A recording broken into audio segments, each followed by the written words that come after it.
Welcome back to Blueprint, building success in pro football. The player-coach relationship has never been more important in sports, where these days teaching X's and O's is just part of the equation. And nowhere is that more evident than in Tampa, where 34-year-old Raheem Morris is as much a peer as he is a coach. I know when anyone asks me about you who hasn't met you, and the example I always use is a time I was sitting in the facility with you. We were standing outside the cafeteria right around lunchtime, so everybody's walking by, and I was trying to just sort of have a one-on-one conversation, which got stopped every 2 seconds because you said something to every person that walked by us.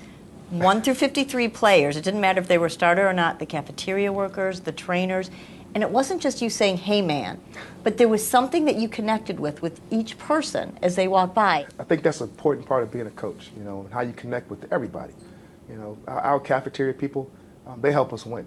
They provide a great environment for us to come in there and eat, to go out and to be able to play. And I want those guys to feel a part of it. And I don't want to be the guy that hides in my office and nobody knows who I am until I come out on Sunday. I'm going to be the guy that people want to see win. I want to be the guy that people want to have success with. How does that help you in the locker room? It's tremendous. All walks of life are in that locker room. And you keep bringing in different characters every day. Kellen Winslow has to be the best example on our football team. I've heard so many negative things about Kellen before he came to be a Tampa Bay Buccaneer, and it's been nothing but a positive, enlightening experience for me to coach Kellen Winslow. He's one of my hardest workers players. He has his special needs. We understand each other. We deal with it. We communicate. We do what we have to do.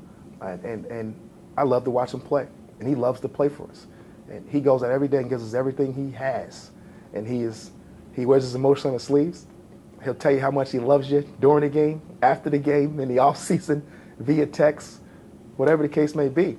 And I've embraced that with him, and he's embraced it with me, and that's part of our relationship. If you can do those things for every single one of your players on your football team, you'll have a chance. And there's no way you can reach them all, but you certainly can try.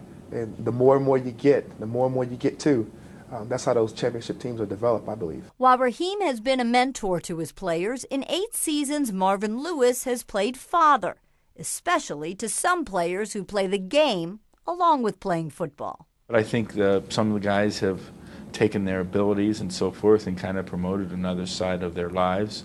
But yet the reason why they have those things is what they've accomplished on the football field. And I think that's the thing that they always have to go back to and understand. How do you do that? What's the key with that? You've got to reach each player with what's important to him.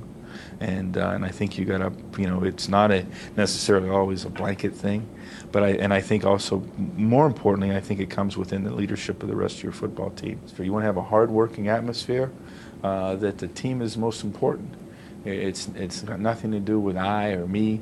It's got to do with team and winning, and that's what they were able to capture for a moment, where guys were not as concerned about being the highest paid player at that position in the National Football League.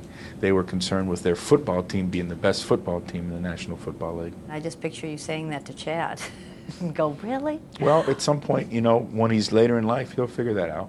It'll be too late. I'm concerned with Chad for the rest of his life. That life goes on beyond his time in the National Football League, and I have spent a lot of moments with Chad different from football, and football is all part of it. But that's the concern, to be able to handle yourself and create a legacy, create a memory of yourself beyond what you did in football, and being able to handle that. So that's what's important. I want people to understand this guy was a very, very hard-working player, and he achieved a lot of good things because of how hard he worked. And he was bypassed over a lot of things early in his life and his career. He didn't get opportunities other people had. So he's tried to take advantage of these opportunities later in life and make the most of them. And sometimes people take things that he does and says the wrong way.